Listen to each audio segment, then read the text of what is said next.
Hello, my name's Stuart. Welcome to my channel, Tinnitus Talk. So, unfortunately, I've got tinnitus. I'm 58 years old. I got it. It's it's now the year 2022, and I got it. I remember when I got it, February the 25th, 2022. It's the kind of thing that you know. It's so startling to hear it for the first time that a lot of us who've got it, and maybe you too, remember the exact date when it happened. And in my case, I was standing in the kitchen, pouring myself a glass of water, and then just all of a sudden, I heard this hissing sound in my left ear. At first, I thought nothing of it, and then I thought, oh, wait a minute, what's going on? You know, and it didn't disappear, and it more or less has not been silent in all this time. And it's now September 2022, so I've had it. How many months then? 7 months roughly. But anyway, I want to talk about habituation. When I first heard about habituation, and I realized effectively it's getting into a psychological state where the sounds you've got in your ears, the tinnitus, doesn't seriously impact on your life. You more or less accept it and come to terms with it.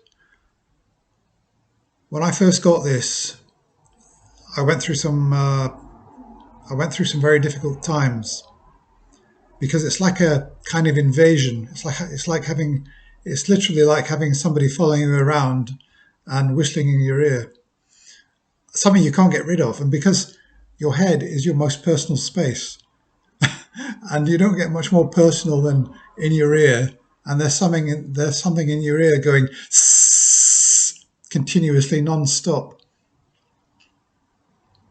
If somebody was following you around doing that, you would probably give them a good slap on the face and try to get rid of them. But unfortunately, with this condition, there's not really much. It's not so simple. And when I realised that mine was not going away anytime soon, it's not that I sort of tried to accept it. It's just that as time went by, I found that it was becoming less of a problem. Of course, in the early days, I was doing everything I could to get rid of it. I knew I had earwax. I went to the doctor. She said you've got caked up earwax in both ears. That gave me some hope that when the earwax came out, it would improve. Now, unfortunately, it took me some time to get the earwax out because it was so badly compacted down. When I eventually did get the earwax out, I was incredibly disappointed that it didn't just stop, it kept going. Albeit at a lower level, I'm convinced that the earwax actually was having some kind of impact on it, but I've still got tinnitus, even though the earwax is out. It's probably at about 50% of the level. So yes, it did improve, but it was still sufficient for me when the earwax came out to be scared that I'd be stuck with it for the rest of my life. So this habituation thing is not something which happened quickly.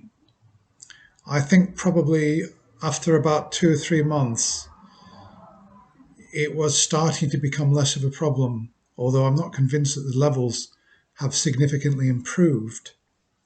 Because, for example, when I'm walking around and there's traffic, I can still hear it. It's like a kind of tss, like that, a kind of hiss. And sometimes there's a high pitched zing running straight through it, which at its worst can be quite sharp.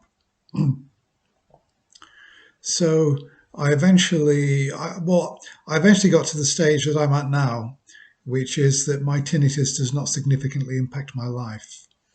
And it's not as good as not having it. Of course, we all want it to be silent, and I'm sure that I would feel a lot better if it was silent. But at the level that it's at now, it does not seriously affect my life, but it sometimes spikes. it's sometimes bad enough for me to try to find ways to reduce it. So yeah, it still is a problem. What this channel is going to be about is me assessing and looking at various treatments and so-called cures, programs that people tout as being effective for either reducing or eliminating this problem.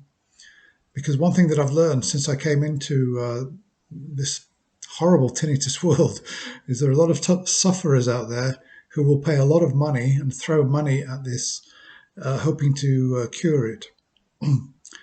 There's a lot of people out there also taking advantage of that.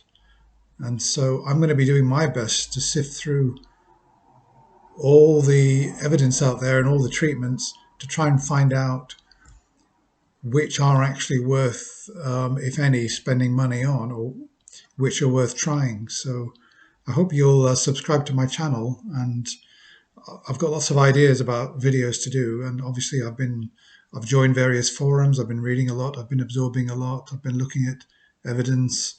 There are some organizations which I would recommend that you bookmark because they're not-for-profit organizations, and they've also assessed evidence, which is so important because you don't want to be spending time on something which really hasn't got much proven efficacy. Or if something is costing you money, you don't want to be spending money on treatments which have got really very little proven success rate. So that's all for now. My name is Stuart. If you could like this video, I'm not doing it for money. It's not about that. I want to help myself, and I want to help you guys out there, because I realize and I understand what absolutely horrible condition this is. And I know that some people have committed suicide over it. Lots of people have, because it's such a horrible problem. And um, if I can get information out there, accurate information for people, then maybe we can help some of you guys to improve your situation with this horrible condition. That's all for now. I'll look forward to getting back to you again very soon with another video, and bye for now.